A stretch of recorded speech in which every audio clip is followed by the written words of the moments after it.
All right, 7 o'clock has hit. So, good evening, everybody. Thank you for joining us on our first rule session here, first of two.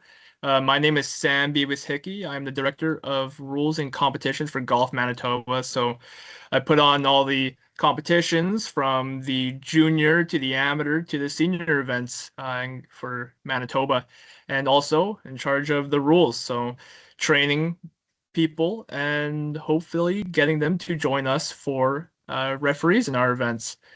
Just a couple of housekeeping items I would like to go over. Just start off here is if people can keep their mics muted throughout the presentation. You can then unmute them at the end of the presentation when we allow for question and answers. We ask you during that portion to use the raise hand function, which is located on the top of your screen, the one with the hand, and we'll see whether your hand's raised, and one of our instructors will call on you to, or I will call on you, and one of our instructors will answer your question, hopefully. During the presentation, if you do have questions, feel free to use the chat function, which is also located on the top ribbon there, where you can type in any questions, and our instructors should be there to answer any of those questions. If you'd like to keep your videos on, feel free, but you're not obligated to do so. And the session will be recorded, so if you need to step away for any reason, it will be sent to you and it'll be located on our website afterwards. So without further ado, I'd like to just kind of introduce our three instructors here today. We have Don McDonald, Gord Hudson, and Rob Bell. They have taught the rules and enforced the rules for many, many years, very experienced in this sphere. They've been referees at our provincial events, national events, and even international events. So they hold some wise wisdom, if you will. Um, so this presentation is brought to you by the R&A. R&A is one of golf's two premier global governing bodies alongside with the USGA. They are responsible for managing the rules of golf, amateur status, equipment standards, and staging major tournaments like the Open. And they operate everywhere except for the USA and Mexico. So they are the ones who develop and create the rules that we all follow today in golf. But yeah, let's get right into it. And our first presenter will be Gord Hudson. Hello, everyone. I'm going to start off with just a quick, some of you are going to find these rules pretty basic and others are going to be in the introductory stage. But I've got a great paragraph I'd like to read from a book called Principles Behind the Rules of Golf. This is from 2009, Richard Tufts, indicating that he says, there must be a purpose to all of this, the rules. It is indeed unfortunate that in a game as fascinating as golf, an appreciation of the rules under which the game is played should be the exception rather than the order. Even a modest understanding of the rules can greatly enhance the pleasure to be derived from the sport. Further, it is difficult to understand how it is possible to become a devotee of golf without at least becoming inquisitive about the code which governs its play. To be sure, the language of the rules is dry and precise. It must be so. To understand the rules demands careful reading, and they can hardly be skimmed through lightly on one session. However, for those who make the effort, the reward is great. The rules of golf are indeed a beautifully balanced code, rich with logic, drama, and the traditions of a great sport. There is no question that I fall into that area of rules nerd, and we will fly through this, I hope. And if we flip to the first slide of the day, which talks about the principles of the game, which is the cornerstone to this, and that the most sacred principle in golf is that the player must play the course as he finds it and play the ball as it lies.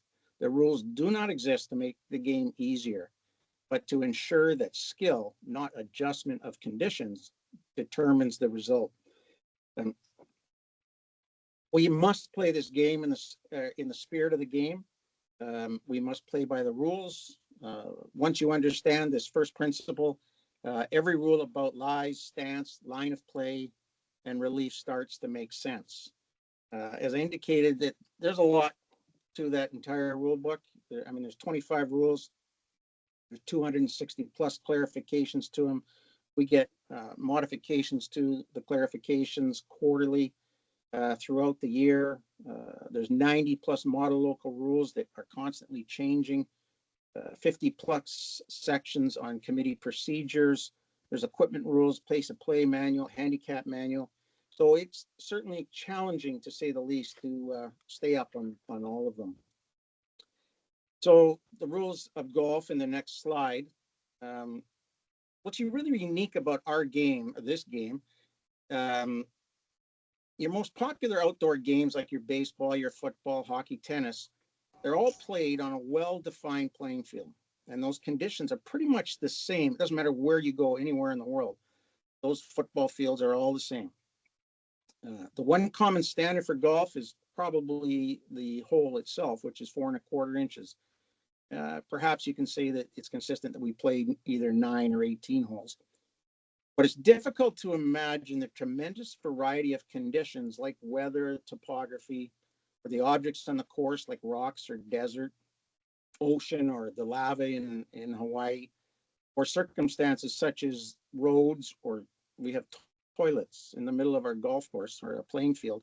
Or I played up at Brora in northern Scotland where you see sheep and cattle roaming the fairways.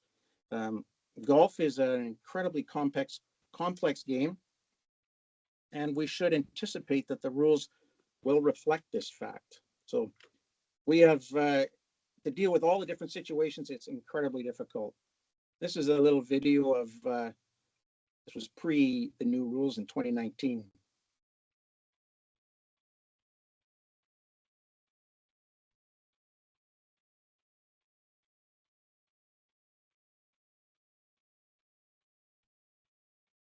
In 2019, the rules were rewritten. In this particular example, this video, this would have cost a few stroke penalties. In today's easier red rules, I mean, it's been adapted again since in 2023, but accidental movement of a ball on a putting green is no penalty anymore, which seems a little logical to me, for sure. So where do all these rules come from? And on the next slide, we'll show you that a couple, again, this is the R&A rules education, so we'll plug them for sure to start. And I use the R&A. There's an R&A app, there's a USGA app, and of course we have Golf Canada's app. The R&A, I would say I use this app more than any regarding the rules. It's got a player's rule finder, answers to your common questions. It's got the official rules of golf section, which is for us rules officials presenting, and it's the Bible, it's the big book. It's got all your definitions, your clarifications, your committee procedures, rules of amateur status, handicapping, equipment rules. It has a search capability. You can get real good rules quizzes in there, videos that outline the rules. And there's a whole news section in there with updates about the tours. The USGA also has their own app, and Golf Canada has a link through the section in the bottom right there where it says more, and that will link you back to the R&A's Rules of Golf app. This is an excellent app. If you haven't had a chance to look at it, you can spend hours flipping through section by section, and the rules questions are excellent. They have beginner, and then a medium, and then a difficult section. So I would highly recommend taking a look at that. The next section is pace of play. Of course, that's the most common thing we ever talk about is pace of play. This is like your service announcement here, that if you think of a 4-ball and they take 5 seconds less per shot, each one, and you're averaging 85 shots per round, you can reduce that round by 30 minutes, just alone on that. So we're going to talk very, very little about pace of play on this next slide, but I think we all can say that we can take 5 seconds off our shots. We hear this term all the time with play ready golf. So these are tips on how to increase or reduce our pace of play, let's get it done a little bit faster. But what is ready golf? Again, we've heard it. What is it? It's about playing, plan ahead. You can play out of turn. Traditional Tradition says that the furthest one from the hole plays first, and match play would certainly indicate that. But in stroke play, you can play out of turn. Um, if it's safe, just tell your playing partner, you know what, I'm ready, I'll go.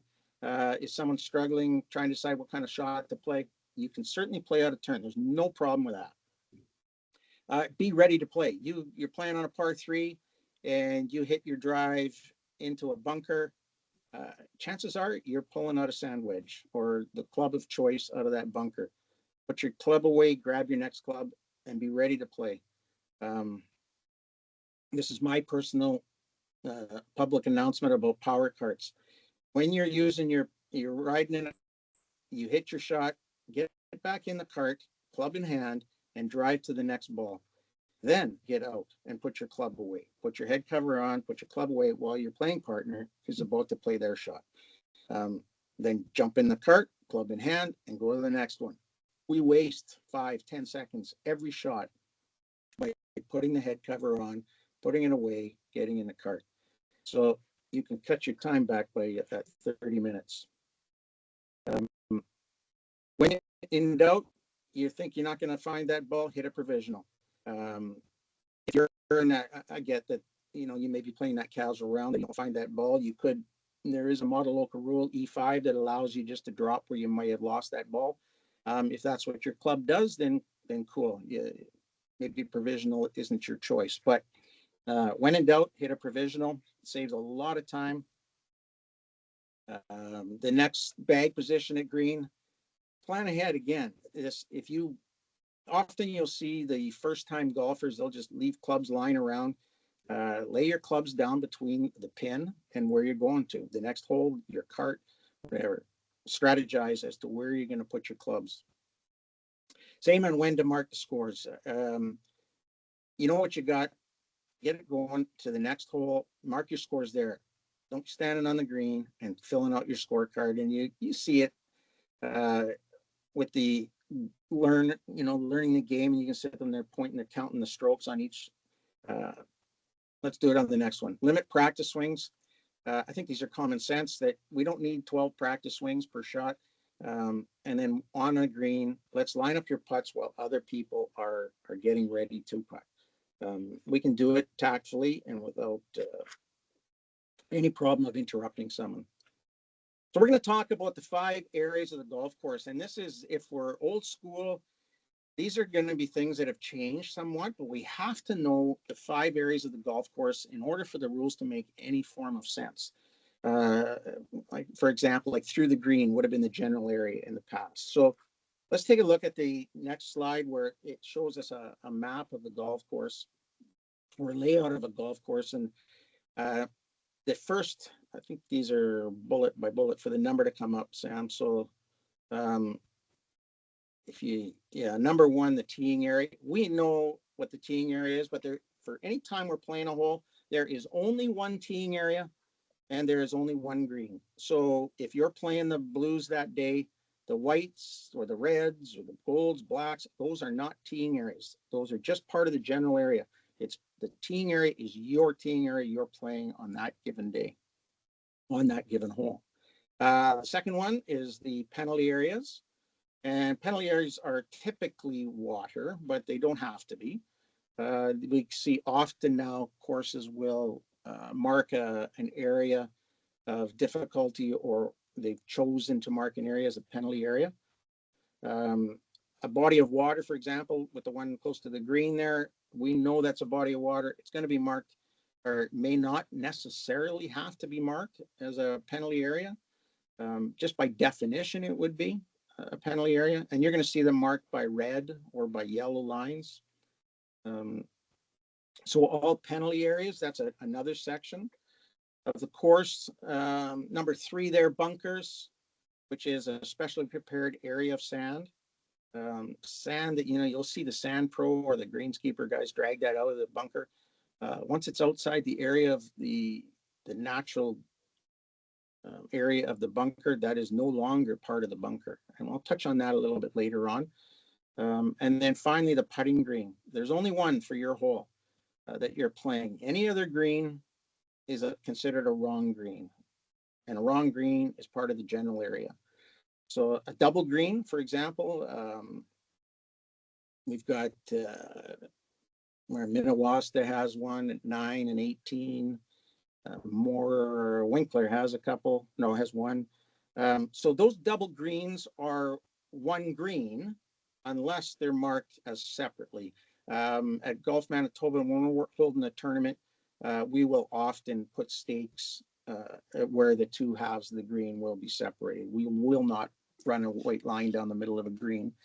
But so you need to know what that local course is doing. And then finally, the next, I think it's the next, well, the next area is the general area. So before we move on there, we've got 4 areas: the teeing area, the penalty areas, all bunkers, putting green. Those 4 areas, anything other than that, you consider the general area. So that's the key thing. Bunkers would not include like a desert area. If you're doing the Phoenix golf, that kind of thing. So key to know those 5 areas. So let's take a look at the first one. You are allowed free relief from a situation. I think the next slide has a video of some relief conditions here.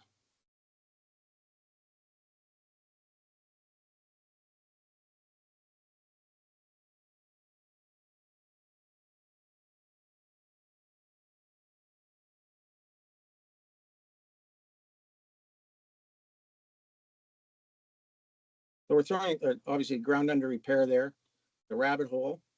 I'm going to talk about these in a bit. Cart path. There'll be temporary water in a bunker.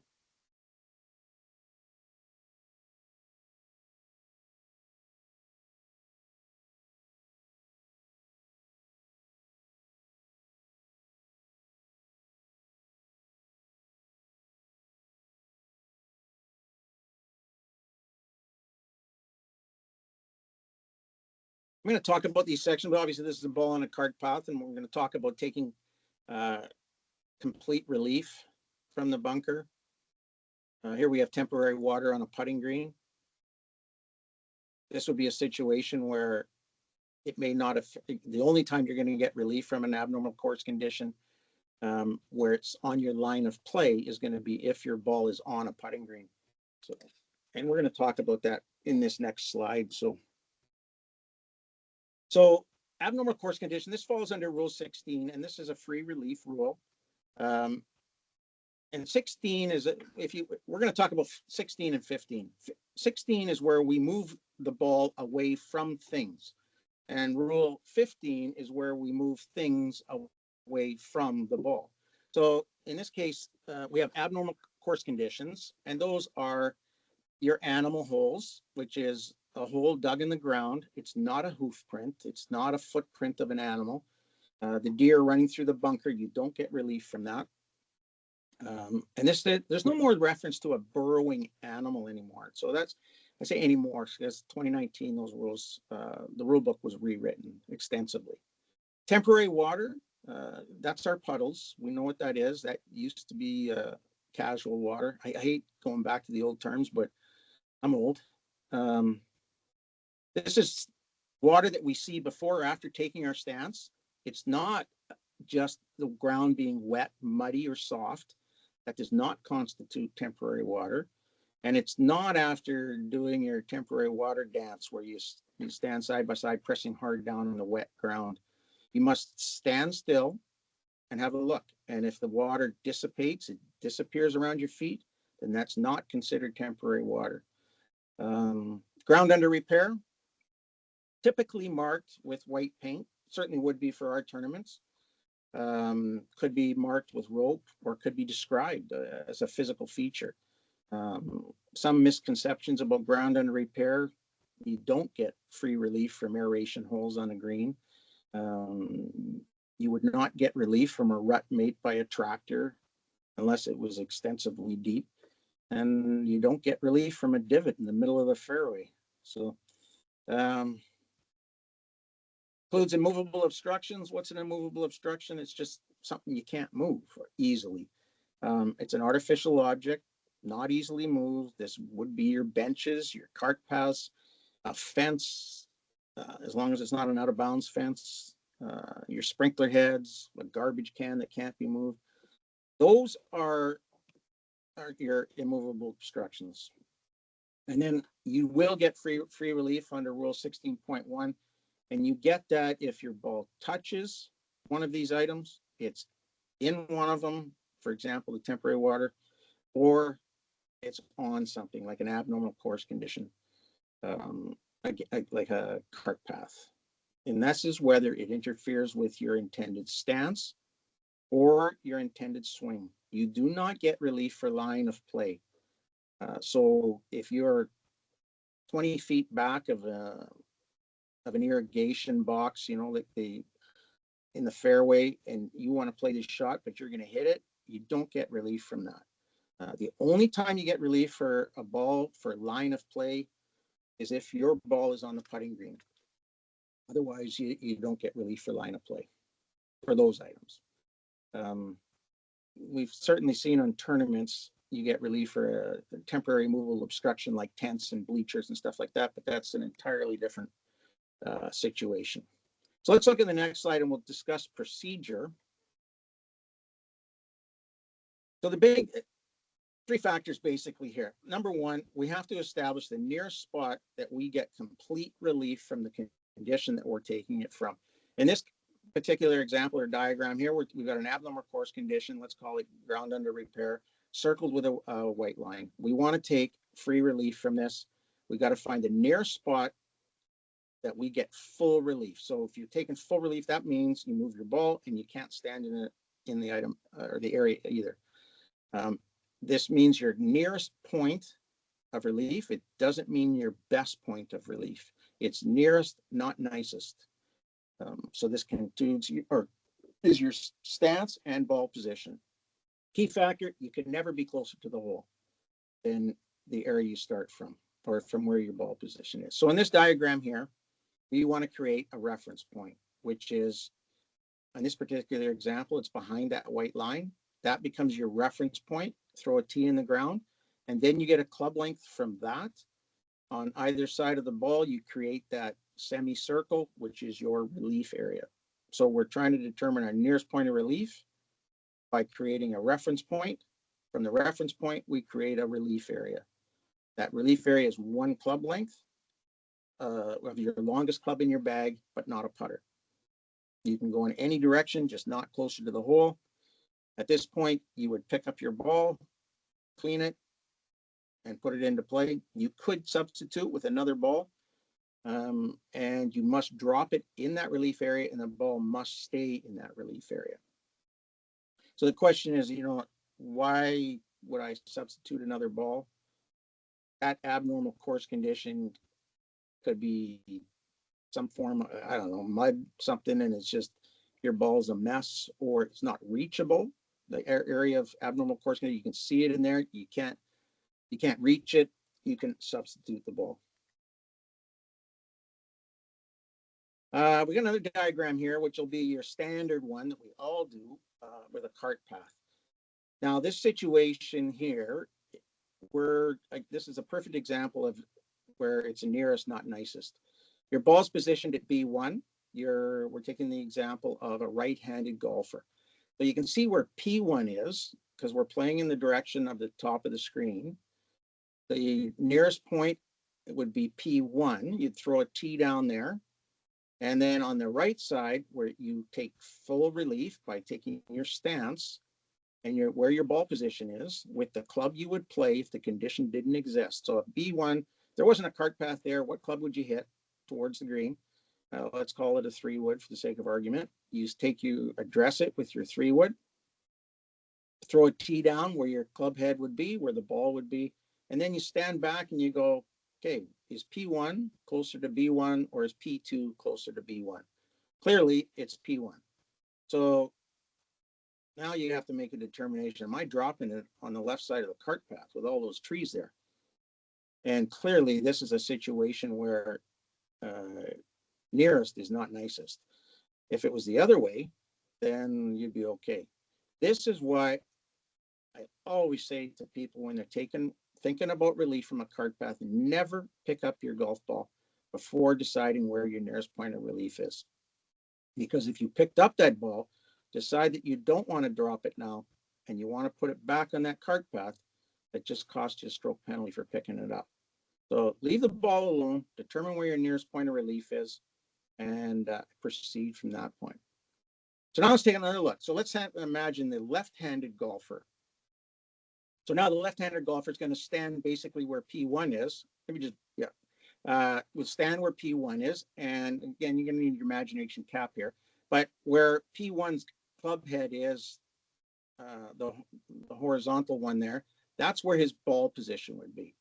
Now he goes onto the right side of the cart path, and his ball will now be between where his feet are, a little closer to the cart path. His ball position will be there. His feet will be where P2 ball is. Now you look back and you say, okay, which ball's closer? Now here's an example of where the ball would be closer to B1 on the right side.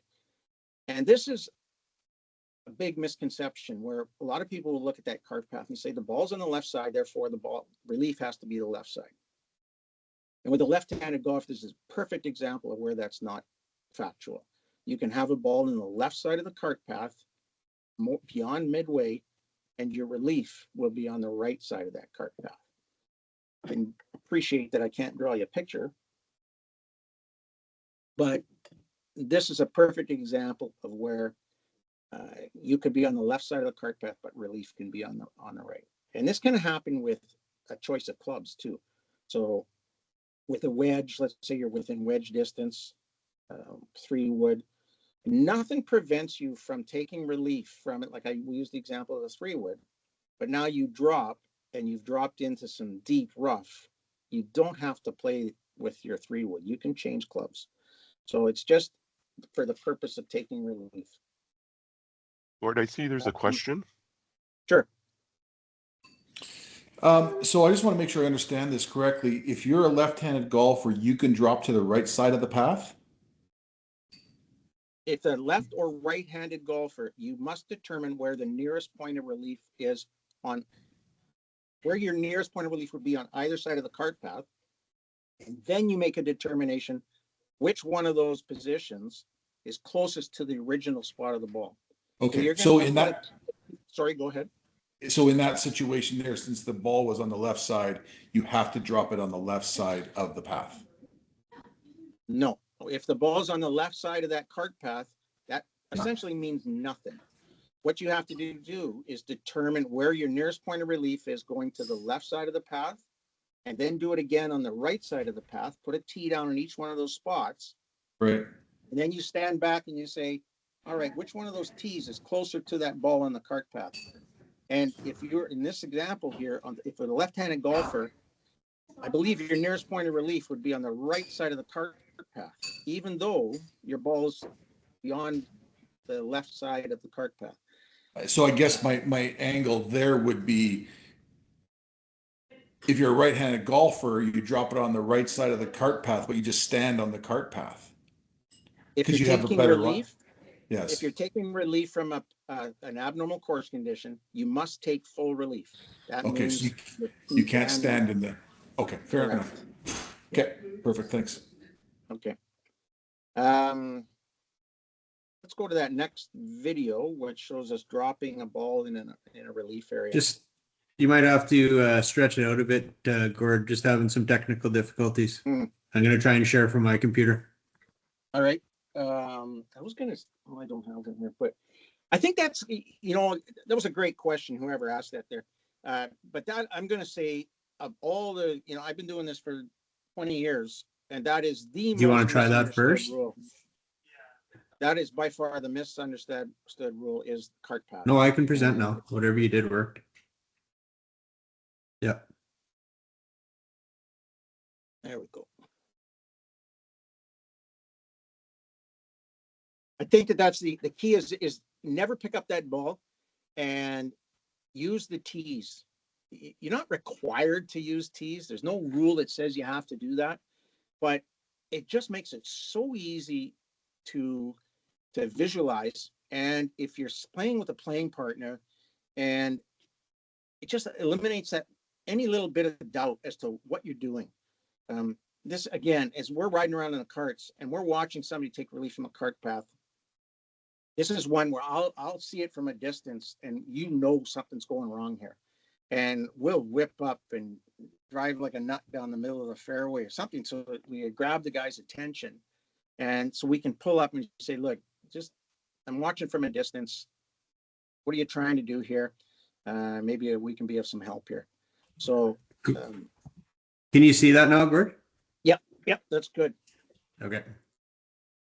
So we can go to the next slide.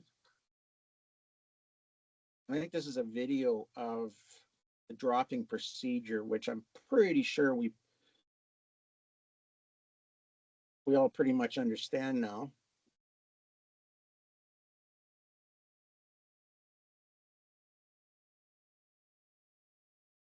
So here we're creating that reference point, the middle dot. Then we're creating a relief area, and you must drop in, stay in, and you drop from knee height. So myself, my knee is 20 inches off the ground. I need to drop that ball from 20 inches on the ground. I could lie down as long as my hand is at 20 inches. In the first, we don't want to throw it. We don't want to put any spin on it. It has to hit the ground first. As long as it hits the ground first, you're fine. If it hits the ground and then hits my foot, no problem. If I drop it and it lands on my foot, then it's a redrop situation. If you drop it and it rolls out of the relief area, it's a redrop situation. And the procedure is drop, drop, place. So you must drop. If it rolls out, you drop and it rolls out, then you place it on the spot where it last landed. If you drop it and you hit your foot, that's a bad drop, or it's dropped in a wrong way. That doesn't count as one of your drop, drop, place. If you dropped it like the old fashioned over the shoulder, or you dropped it from shoulder height, you've dropped in a wrong way, that doesn't count as one of your two. So it's always drop, drop, and then you place it where it dropped the second time. There's another video here coming up from the St. Andrews. This is round one of the 150th. Oh, yeah, there it is.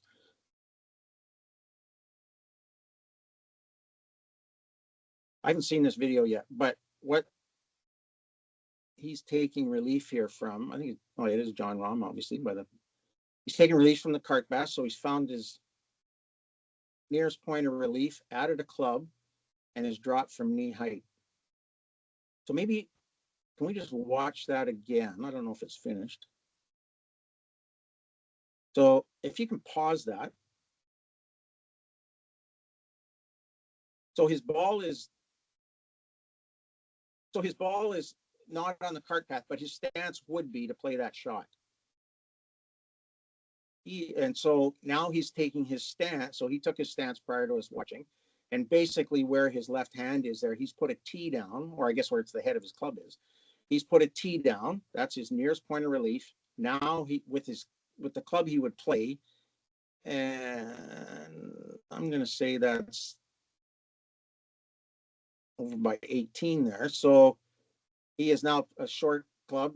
He's adding a club length of a driver, longest club in your bag, not your putter, and he's creating the second tee area, and now he's going to drop. Let it run.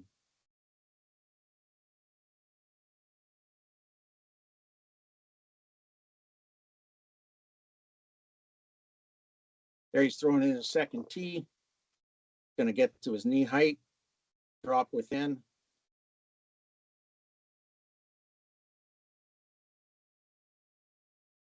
And now the ball's in play. So he's good to go. If that ball would have dropped outside that teeing area, or the relief area defined by the tees, then he would have had to redrop. If it bounced outside again, then he would place it back to the spot where it second he placed it. And that's obviously on a flat area like there, it's not going to happen, but on a sloped area, that can very easily happen. And quite often you'll see them drop right on that line so they can get that drop, an opportunity to place. So in the next slide, we're going to talk about just our movable obstructions. And this comes from Rule 15. Again, this is now where we move things away from the ball. So on the cart path, we're moving the ball away from something. This time we're moving something away from the ball. So if the ball's on the ground, this again is a removed without penalty. If the ball moves when the obstruction is removed, the ball is replaced without penalty. So if the ball's on the ground and it's lying near an object, you can move the object. For example, that first picture with the rake. If the ball moves, you put it back, no penalty. If you're pretty sure that ball is going to move, and let's call it in that rake situation, then mark the position of the ball first. Then there's no doubt as to where it's supposed to go back, and it eliminates that question with your playing partners. But you never pick up the ball. So leave the ball, mark the position, pick up the rake. If the ball moves, put it back. In the second position, or the second example there of the bag, here we don't have a ball sitting on the ground, so there's something between it. We would mark the position of where that ball is, somehow do it so we can guesstimate where it is. But in this situation, because there's a bag between the ground and the ball, it's going to be a drop situation. So we're going to mark the position. We're going to pick up the ball. We're going to remove the plastic. Right beneath where that ball was will be a reference point. Now you can add a club length and not near the hole in that semicircle, and you drop in, it must stay within that area. And the ball can be cleaned, the ball can be substituted. Let's take a look at the next slide, which is another example of it being on a towel, which is basically the same thing as that bag. But we show in the first image there where the ball is sitting on something like a towel. We're going to mark that position. It could be a towel, could be a power cart, could be stuck in a garbage can. In those situations, we know it's going to be a drop because there's something between the ball and the ground. Mark the position of it. This becomes your reference point. You can lift it, you can clean it. You move the obstruction, create the relief area, and we're going to drop in, stay in. Drop from our knee height. Okay. Loose impediments. This doesn't really fall under a rule, it falls under definitions, but these are unattached natural objects like our stones, our leaves, sticks, branches that are unattached. And I can't stress enough, unattached. So you can't be removing a tall weed and pulling it out or snapping a tree branch. These are unattached. Something to keep in mind that, remember we talked earlier about the sand that drags out of the bunker. Sand is not a loose impediment by definition. So that sand that's dragged out of a bunker cannot be touched. Sand on the fringe near a bunker that somebody's blasted out and there's sand all over the fringe, that sand cannot be moved. But sand from near that bunker that's on the putting green, that can be removed. Sand is not a loose impediment by definition. Loose impediments can be moved by any means. You can use a hat, a towel, your hand. It also now includes that you can move a loose impediment in a bunker. You can move it in a penalty area. In a penalty area, you can do anything there now that you can do outside. So you can move rocks, you can touch the water. There's no difference anymore. The difference with an obstruction versus a loose impediment is if the ball moves with a loose impediment, while you're trying to move it, you're going to get a one-stroke penalty. So you try to move that twig and your ball moves, it's going to cost you a stroke penalty. Except on the putting green. There's no penalty on a putting green. It's be an accidental movement of the ball. There is never a penalty for accidental movement of a ball on a putting green. Off the putting green, yes, but not on it. And there's no penalty for if a ball moves during a search. If you're doing a bona fide search and you accidentally step on your ball, no problem. Hey, Gord, I'm going to go to the next slide. I think I got the sound figured out, if it's a video there. Okay. There we go.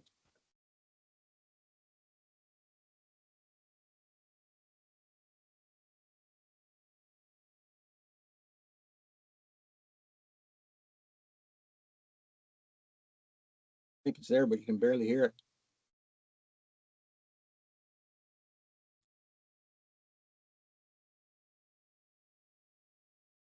Can you hear it, Rob? I can, yeah.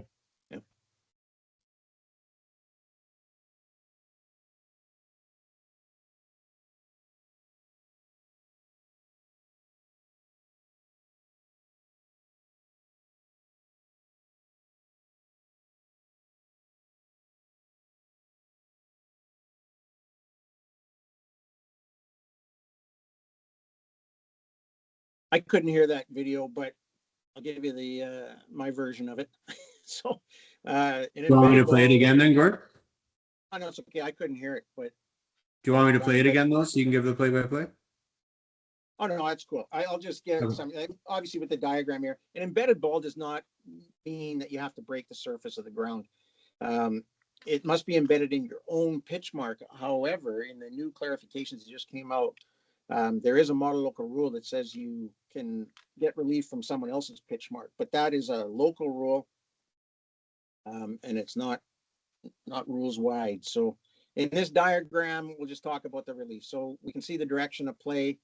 If your ball is embedded, and this is anywhere, it used to be on closely mown grass. Actually, you can do a model local rule that allows closely mown grass as well. But if your ball is embedded, you can get free relief, and you must create that reference point, which is the black circle, and it's directly behind the ball. And the rules don't say it, but there's language that suggests within 3 inches of the ball.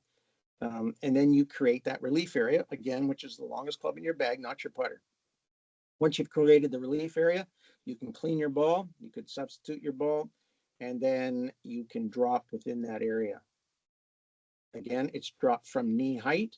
A ball must land in and stay in.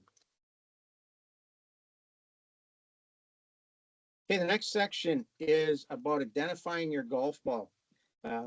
We should take matters into our own hands before we even start this or tee off by marking our golf ball with a Sharpie or something, so we can distinguish our Titleist Pro V1 from somebody else's Titleist Pro V1. Number alone is one possible, but a Sharpie never is the best route to go. It's your responsibility to identify your golf ball. Step one, as I said, mark it before you even start off. If you're in a situation you can't tell if it's yours, you're in deep rough. I play out of Southwood where we've got the 12-foot deep fescue, and you want to check if this is actually your golf ball, that's no problem. But you must mark the position of the ball first. Just grab a tee, stick it beside so you know if it moves it. Even if you want to rotate it, you still have to mark the position of the ball.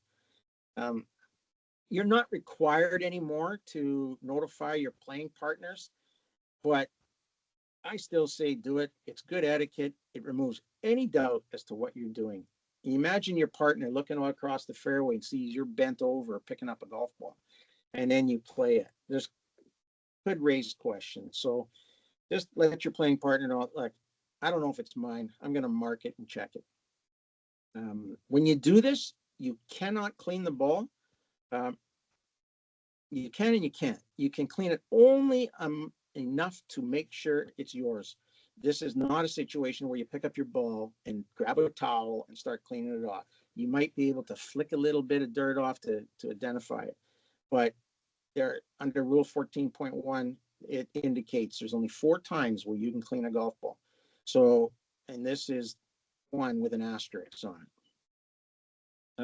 Then you replace it back on its original spot.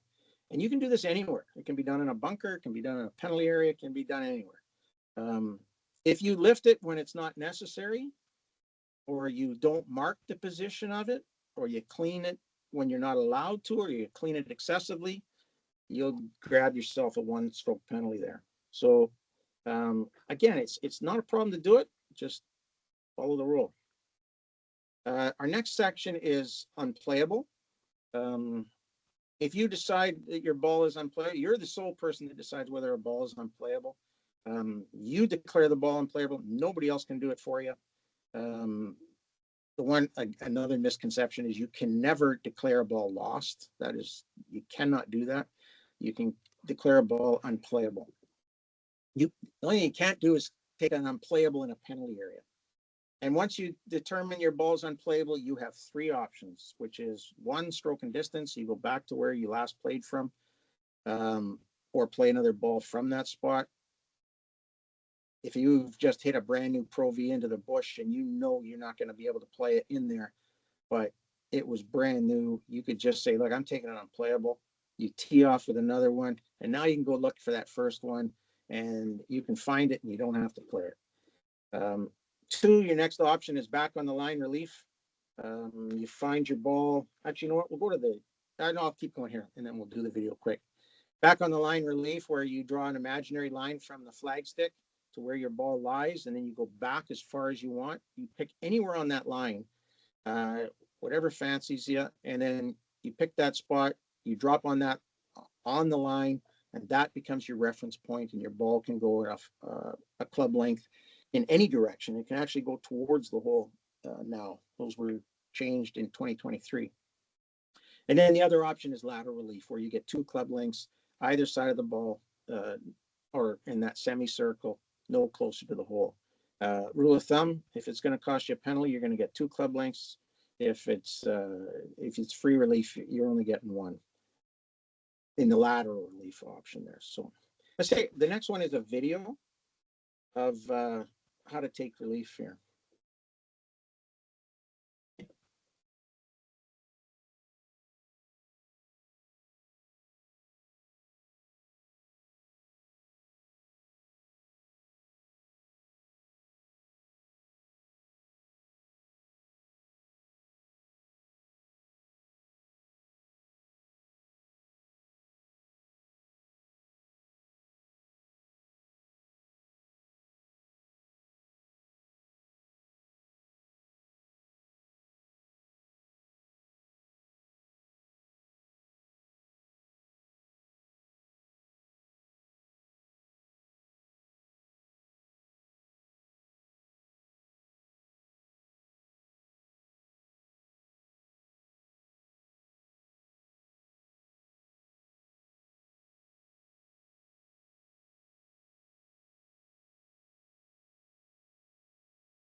I think the takeaway, does that stop now? Yeah. Okay. The takeaway from this video, or from as an unplayable, I takeaways, you always have 3 options. If you don't have to find your ball to take an unplayable, but if you choose to take an unplayable without finding your ball, the only option you have is number 1, stroke and distance, going back to where you originally played from.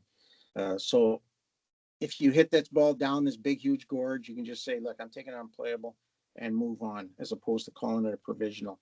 And you can just speed up play that way, and away we go. So that ends my section, and Rob will start from here. Again, if you have any questions, just fire them on the chat thing, or at the end, we can answer them verbally.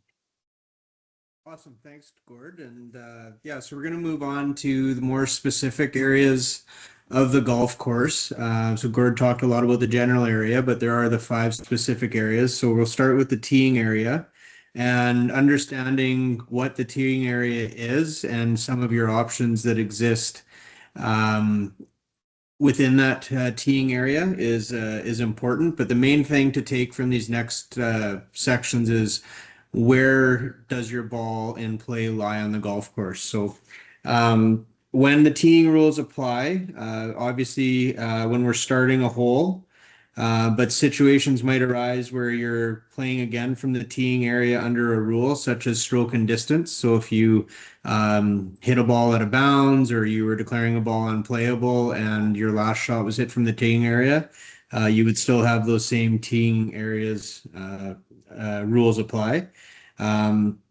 If your ball ends up in the teeing area after making a stroke, or after the player has taken relief, you would still have the same options under the teeing area And it's important to understand that it would only apply to the teeing area that you are playing when you are playing that specific hole. So if you're playing the white tees, the white tee teeing area would be the one that pertains to you. If you happen to have your ball end up in the red teeing area on another portion of that hole, that would just be the general area. So even though it's marked as a tee for people playing the red tees, for you that would just be general area.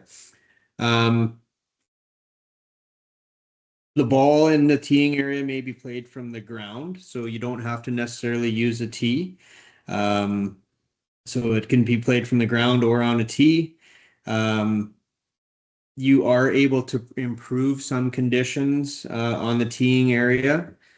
So you might be able to improve some of your conditions affecting your stroke, which is an opportunity within the teeing area. So you can alter the surface of the ground in the teeing area. So you can make an indentation with your club or your foot, or back in the day, I don't know, some people might still do it. Place a pile of sand and set your ball on that pile of sand.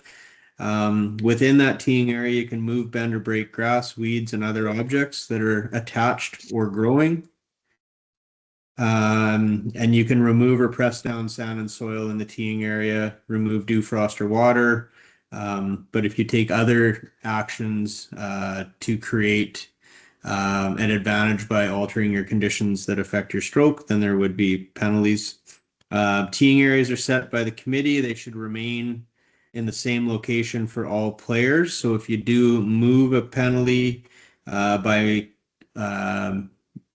move a tee marker, for example, that would be improving your conditions that affect your stroke, and you would be subject to penalty for that. If you do show up at a tee and the tee markers are missing, do your best to find out where they should be by notifying the committee. But if they're not available, you're able to estimate their location. Key thing is when you're hitting a ball from the teeing area, you're putting a ball in play.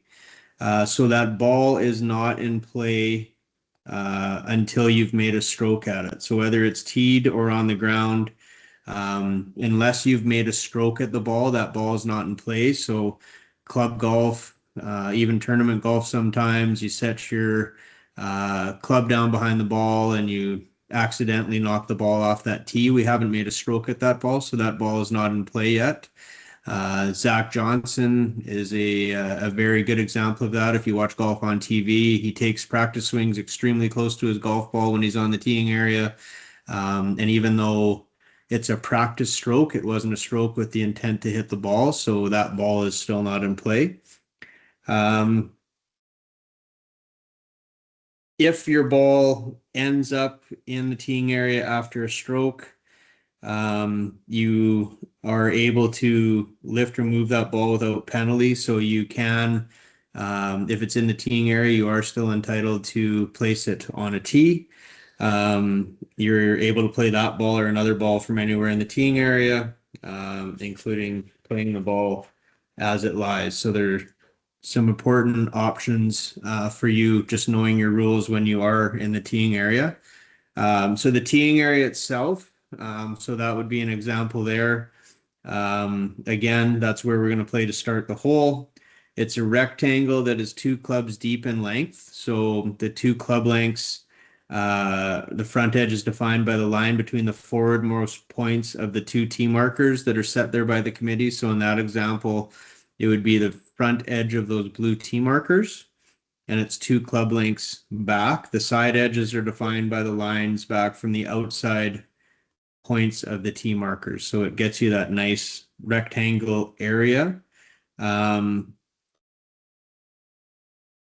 Considerations. So if you are in a situation where you are setting the tee markers for your course, or some things that we do when we go out to set the tee markers, try as best you can to ensure the area is flat.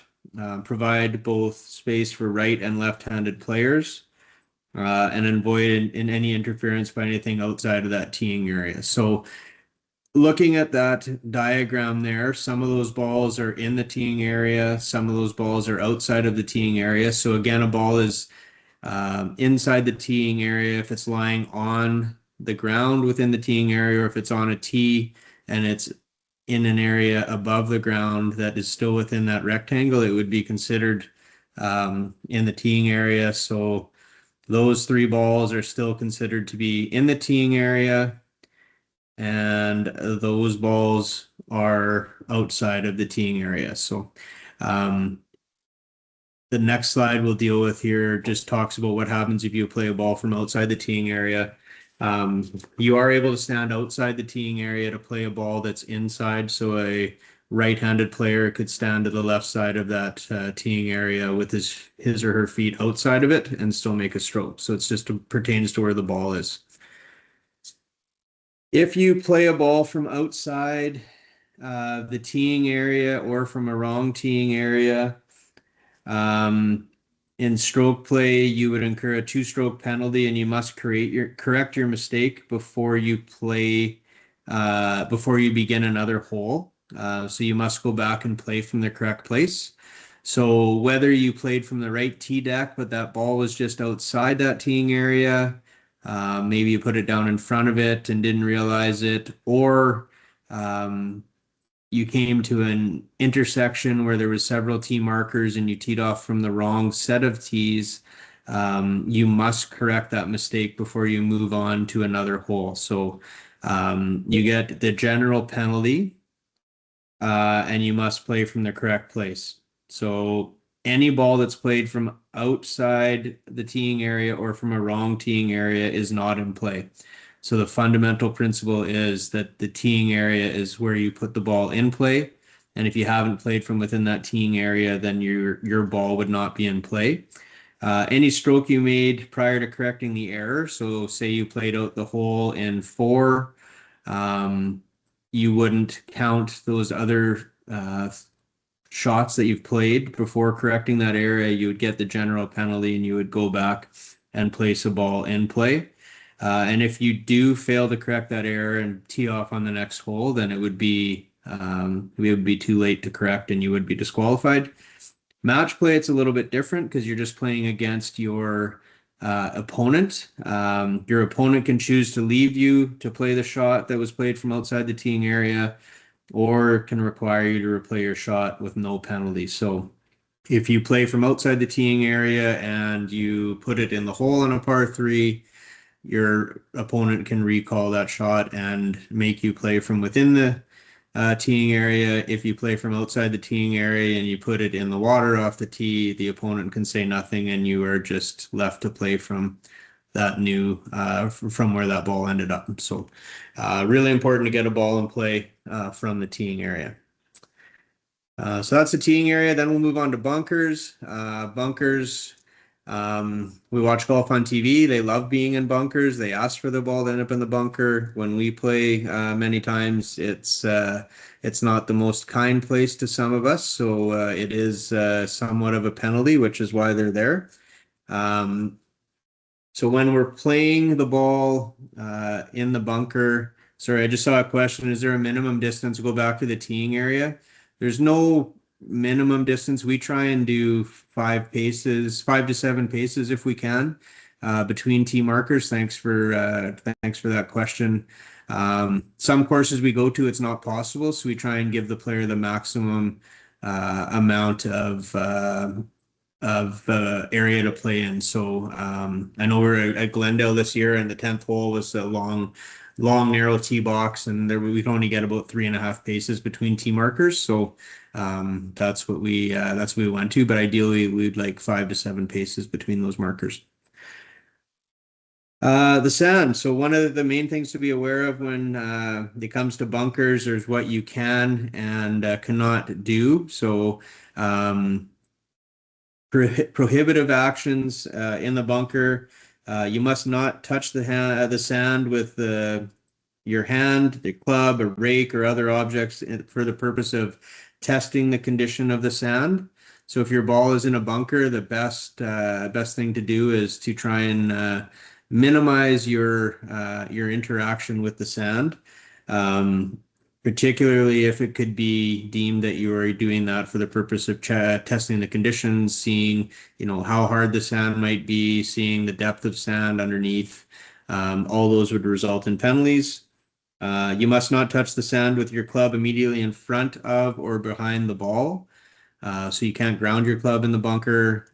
You cannot touch the sand in making a practice swing, and you cannot touch the sand in making the backswing for a stroke. So all of those are covered under Rule 12, and those would all result in the general penalty.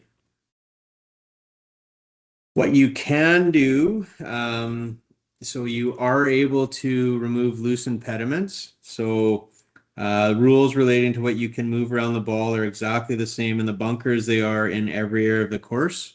So you are able to remove loose impediments. You can remove leaves, twigs, pine cones, a banana peel, but as in the case in all areas of the course, you must be careful not to cause your ball to move when moving these kinds of natural objects. So you need to be careful when you are moving that, because if you caused your ball to move, you would be subject to penalty as a result, and that ball would need to be replaced before you play your next shot. So you can also remove anything man-made from a bunker.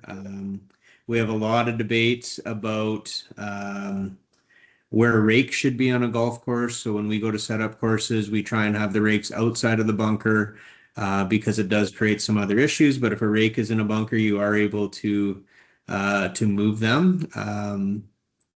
So there's some guidance within the committee procedures that for a variety of reasons, but the main reason being if a ball ends up against a rake and moves while you're trying to remove that rake and you're unable to replace the ball, then it can cause an unnecessary penalty to the player. So the preference would be that the rakes are left out of the bunker.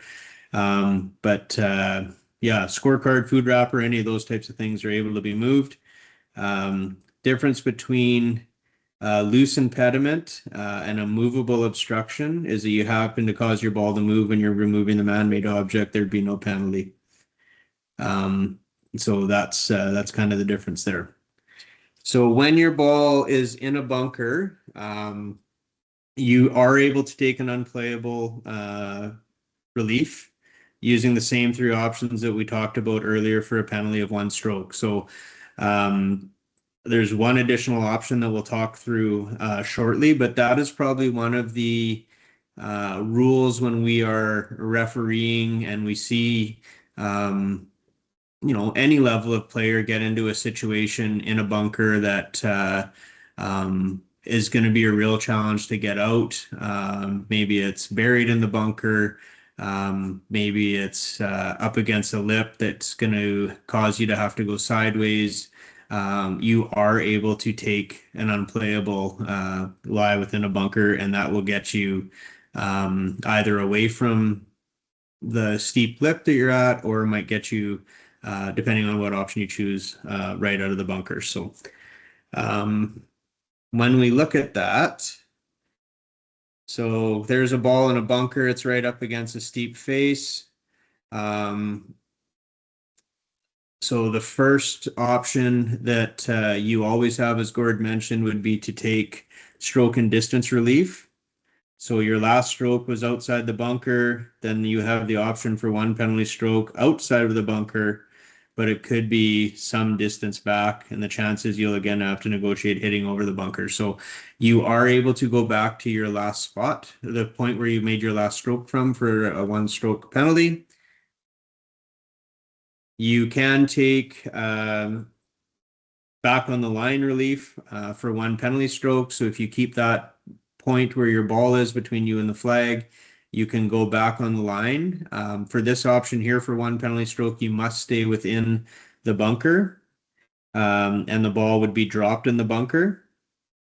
Or similarly, if you were taking lateral relief, you must stay in the bunker, and that would be for 1 penalty stroke. You've created your relief area, and you would then drop the ball. But there is an extra relief area option that you don't lose distance, where you can take back on the line relief outside of the bunker, but that would cost you 2 penalty strokes.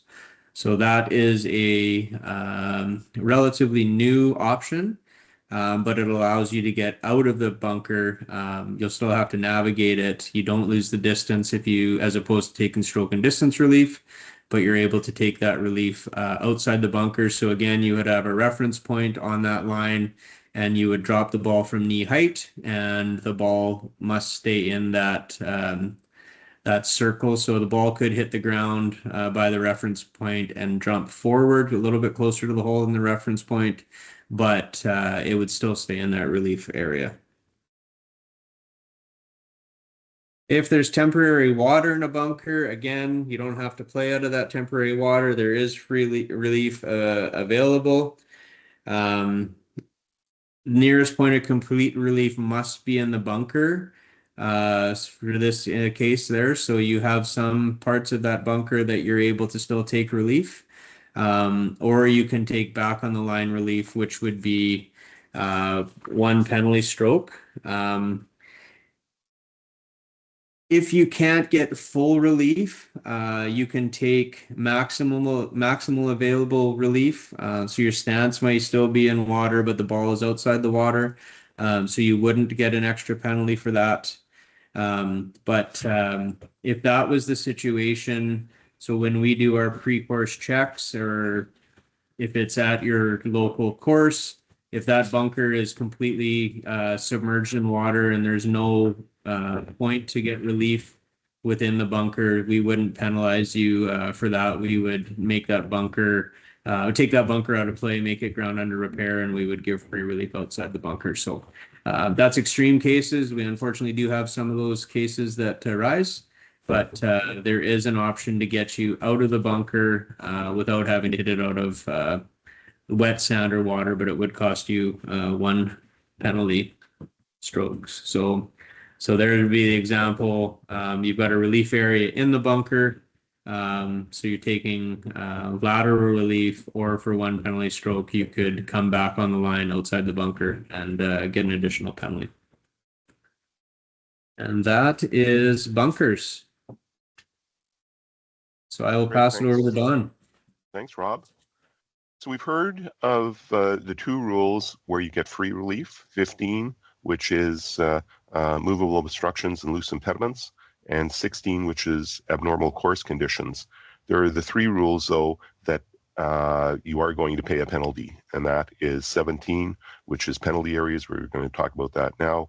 18, a ball lost or out of bounds, and 19, an unplayable ball. So with penalty areas, you can touch and move loose impediments within the penalty area. Just go to the next slide. Yeah, I'm just sorry, Don. I'm just going to pause here for 1 second. I'm just going to try and flip over to the other presentation we had. 1 second. Okay.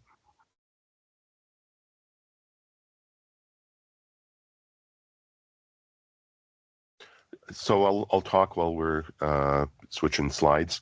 Penalty areas are one of the areas, the 5 areas of the course, typically defined by red or yellow stakes, red or yellow paint, and Gord mentioned if a water area like a pond is not marked, it still is by definition a penalty area. Key features of a penalty area: you can touch and move loose impediments within the penalty area. You never used to be able to do that prior to 2019. You can ground your club in the penalty area, and basically you can do in the penalty area what you can do in the general area. So in the fairway, you can move loose impediments, you can ground your club, all of that. You can do that in a penalty area. Now, just be careful though, the penalty area is the same as the general area. Bunkers are not. You cannot ground your club in a bunker. You can remove loose impediments, but you can't ground your club. So if you hit the sand on your backswing, that's going to cost you two strokes. How are we doing with the slides? coming. I'm just going to switch from this one to the other presentation. Good.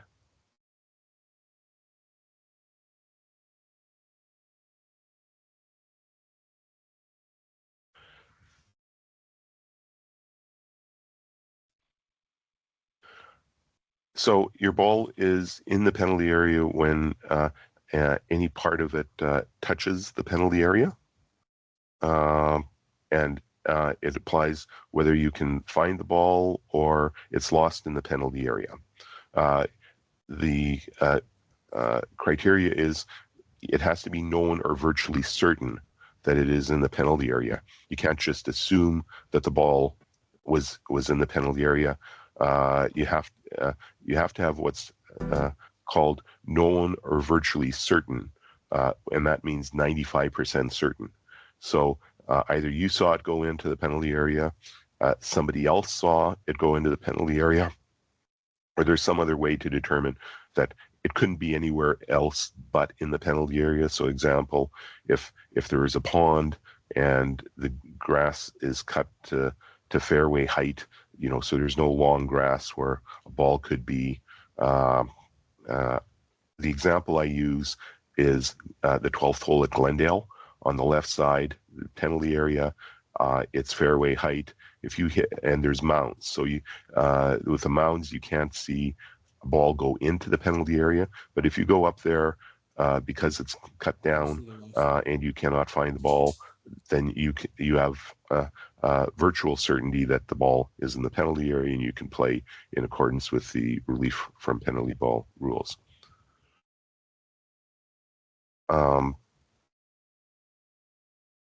How are we doing with the slides?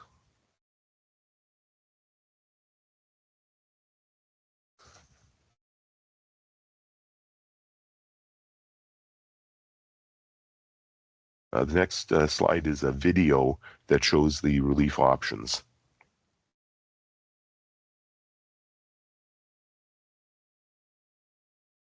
There are 3 relief options that we will see momentarily. Hey, Don, we just have a question in the chat here if you want to go over that quickly. Oh, yeah. No, you cannot bend a branch. Yeah, Gotcha. you cannot bend a branch to allow a swing. Look at Rule 8. That's called Conditions Affecting the Stroke, or CATS. And Gord is answering that. You may fairly take your stance. That results in a branch bending, then okay, but cannot intentionally move it. Must take the least obtrusive method of taking your stance. So if it's incidental to you taking your stance, but no, you can't bend a branch, you can't, tuck in long grass against a branch to move it out of the way. You should take a look at Rule 8, the conditions affecting the stroke. Okay, we're live here. So this is the video. It'll give you the options.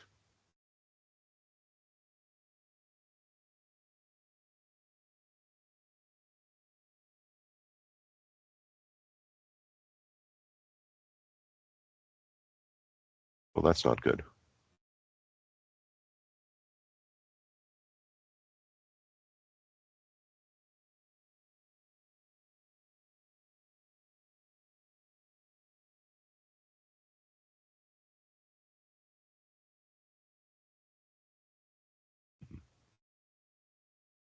So obviously balls in penalty area. Here you see the player taking relief. I think it's a red line around, so it's a red penalty area. So your pointer, a red penalty area or a yellow penalty area affects the options you have for taking relief.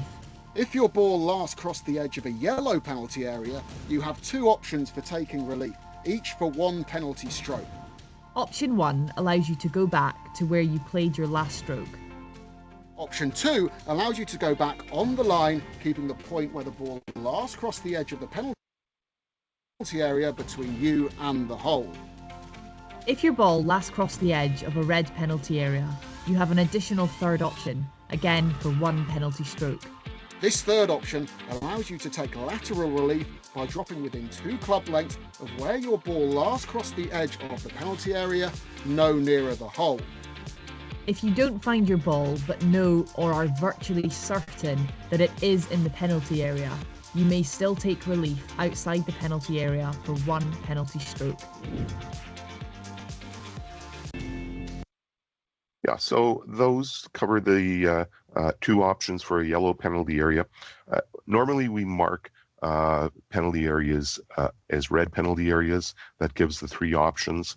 The yellow would be in a situation where it is part of the design of the hole that you have to play a ball over the water. So 7 at Breezy Bend, 9th hole at Rossmere, holes that are designed to carry the ball over the water. So those are yellow penalty areas.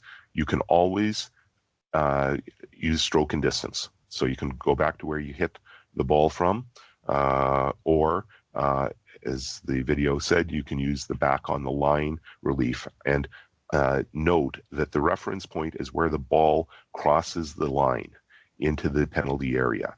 It isn't where the ball is lying in the penalty area. It is where it crossed the line. So that's your reference point. For red penalty areas, you have the additional option of lateral relief. So that is, you get 2 club lengths from the point where it crossed the line. So you could have a situation where, rather than having to take back on the line, that you can have a relief area that's not closer to the hole, because remember, that's a fundamental concept, not closer to the hole, but you can drop within 2 club lengths. So it's a way that you can put a ball into play. Another example, 12th hole at Elmhurst.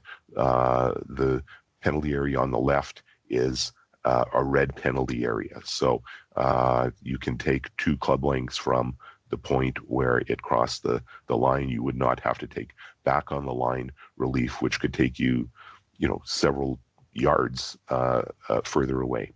So that is penalty area. We're now going to the putting green, which is, as you know, a specially prepared area of the course. I play lousy on putting greens, so but that's my problem. It's not always due to damage, but you can repair damage on the putting green, and it's a little more liberal since 2019. You were always able to remove sand and loose soil on the green, and that's wherever your ball is. If your ball is off the green, you can still remove sand and loose soil on the green. You cannot remove sand and loose soil in the general area.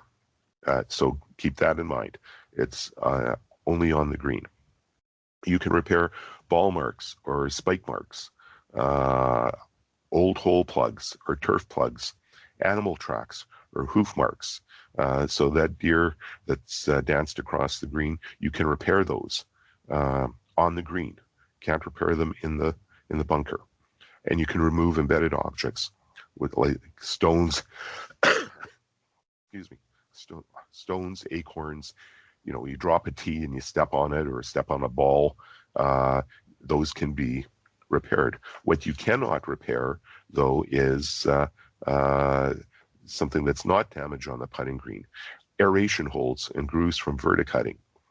Gord mentioned that. Damage resulting from irrigation or rain. Bare or diseased areas of the putting green or natural wear of the hole. So it's, the intent there is everyone is subject to those conditions. And if you're repairing, can you imagine repairing all those aeration holes on your line of putt? No, there's got to be some reasonableness. Gord's talked about ball moved on the putting green, and essentially, as long as it's accidental, there's nothing you can do that is going to incur a penalty for you. Now, if you do something, if you have a brain lapse, Shane Lowry last year in the U.S. Open, you may recall he went to mark his ball on the green, but he didn't mark it, and he just picked his ball up without marking it. He got a one-stroke penalty for that. That was not accidental. That was kind of dumb, obviously. But there's no penalty for accidentally causing the ball to move. That was a change in 2019. You may recall there were famous incidents where there's a question, did the ball move? I know Dustin Johnson in the U.S. Open, did the player touch the ball? And with video, you could see if they did, but the player didn't know that. So the rationale for that rule change was, has the player incurred any advantage? And the answer to that is no. So no penalty for accidentally causing the ball to move. You simply replace the ball or the ball marker on the place. If your ball marker, if you slip in when you're putting your ball marker down and it moves, just replace it. And there's no penalty. When to replace a ball moved by natural forces? If you've lifted a ball and replaced it, the ball owns that spot. So you lift a ball, of course you mark it, you lift the ball, and then you replace it. And when you replace it, the ball starts to move from the original spot. A gust of wind comes up. What do? Well, you go and you replace the ball, no penalty. You replace it at its original spot. It owned that spot. And you may say, well, but it improved my putt. Well, there were other incidents where it didn't, where the ball rolled off the green into a penalty area, into the water. So this, it confirms it owns the original spot. But if you have not marked the ball, and the ball moves due to wind or other natural forces, then you play the ball as it lies. So we got another video here.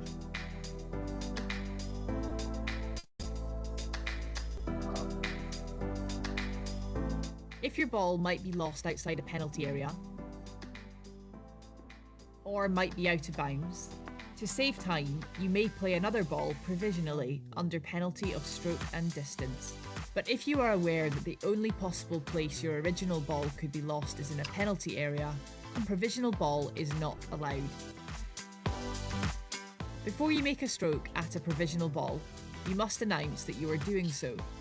You must use the word provisional, or otherwise clearly indicate that you are playing the ball provisionally. You must then take relief just like you would with stroke and distance relief. So here you must drop the ball within 1 club length of where you played the original ball, no nearer the hole. You may continue to play the provisional ball without it losing its status as a provisional ball, so long as it is played from a spot that is the same distance or farther from the hole than where your original ball is estimated to be. To find out more about when your provisional ball becomes the ball in play and when to abandon your provisional ball, see the next video.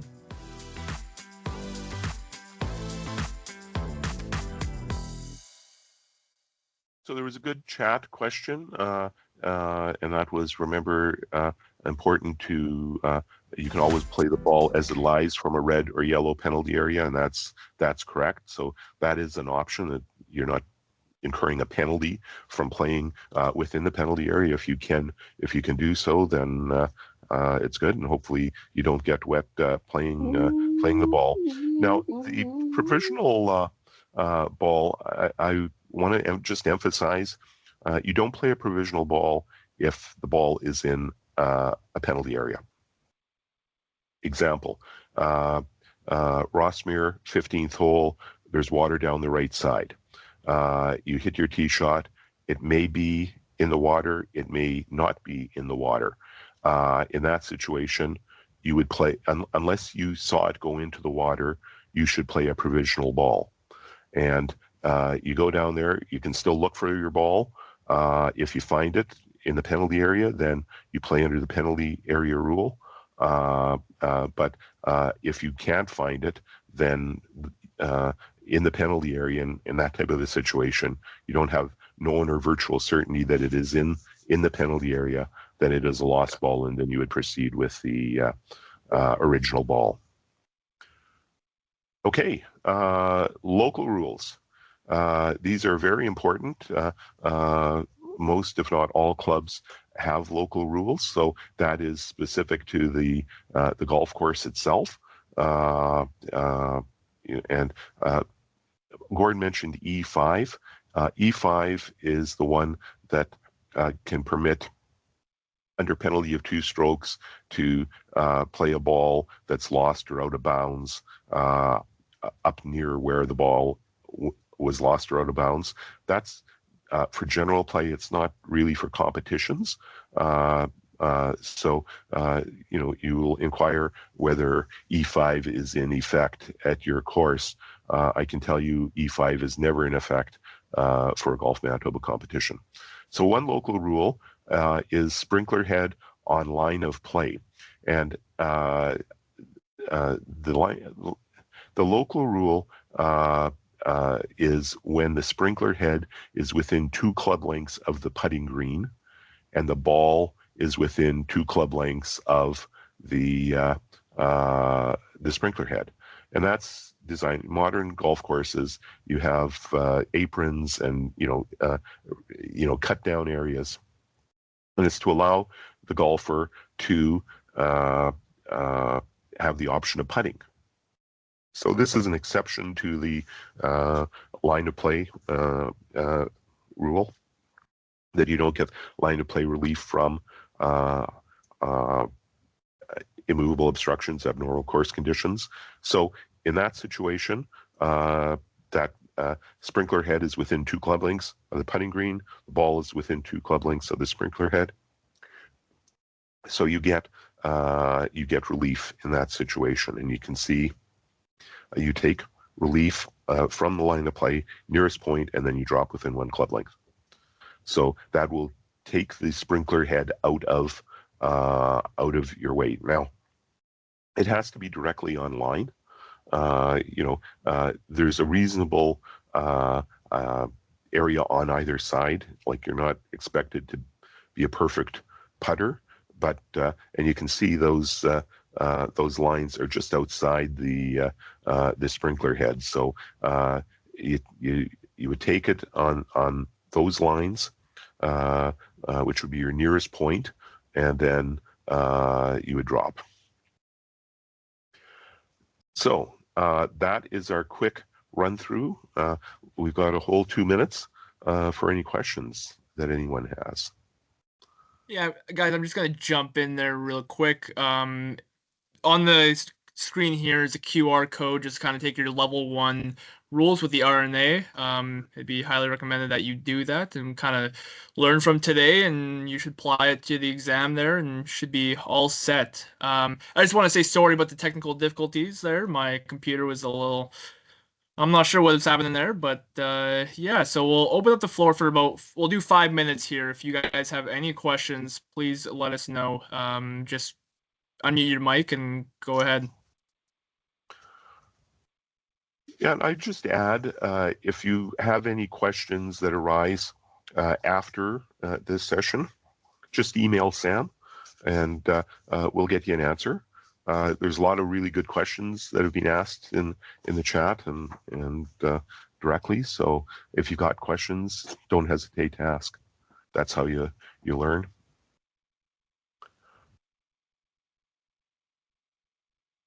I do recommend the app. So go to Golf Canada.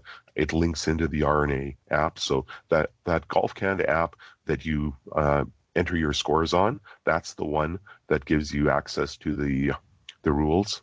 Down at the bottom right, there's a icon More. So click on More, and that gets you into the rules app.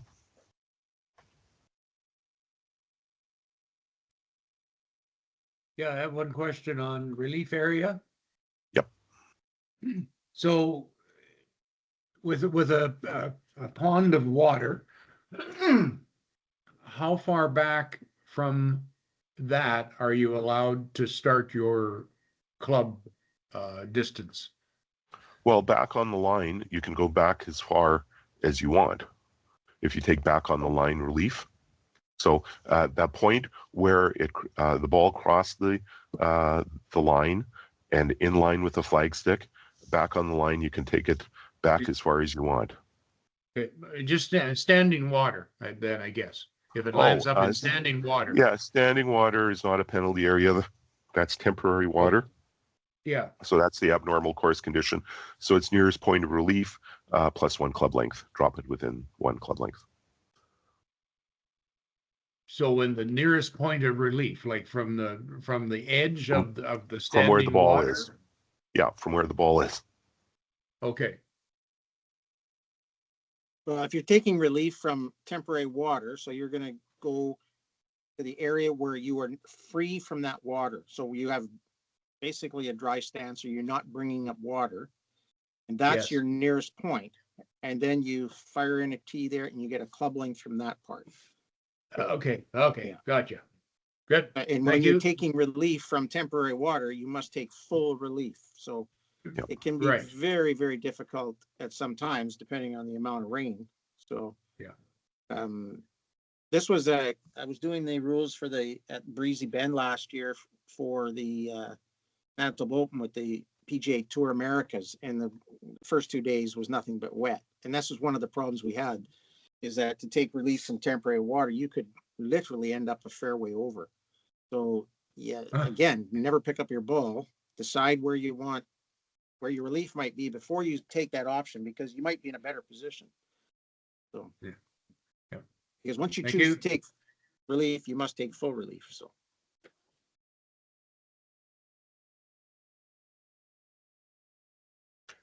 There's a question in the chat. Gord, is that stance and club? I don't know in relation to what relief we're talking about. Sean, if you have interference from an abnormal course condition, it is if there's interference with lie, stance, or area of intended swing.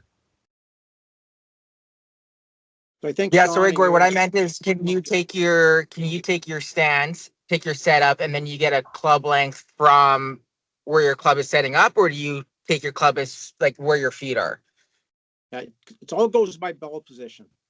Everything's on ball position. Yes, okay. You take your relief using your stance, but your club length is from your ball position. Yes, thank you. So you think of the reference point. You're going to create a reference point, and the reference point starts with your ball position. I think the best way to think of that is that cart path diagram we had. You're going to put a tee down where your ball is going to be, and that's your reference points. So everything is based on ball position.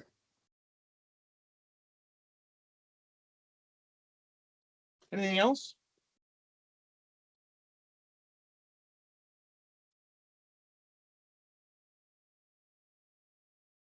Okay, Sam, I think we All can wrap right. it up. Yeah. Okay. Well, yeah. Thanks everybody for joining there. Much appreciated. We'll have one more session in February. You should have the information for that, and I'll do something similar where I send out a couple days in advance. But yeah, just want to say thank you, and thank you to Don, Rob, and Gord on today's session. And yeah, everybody have a good night and stay warm. Thanks, everyone.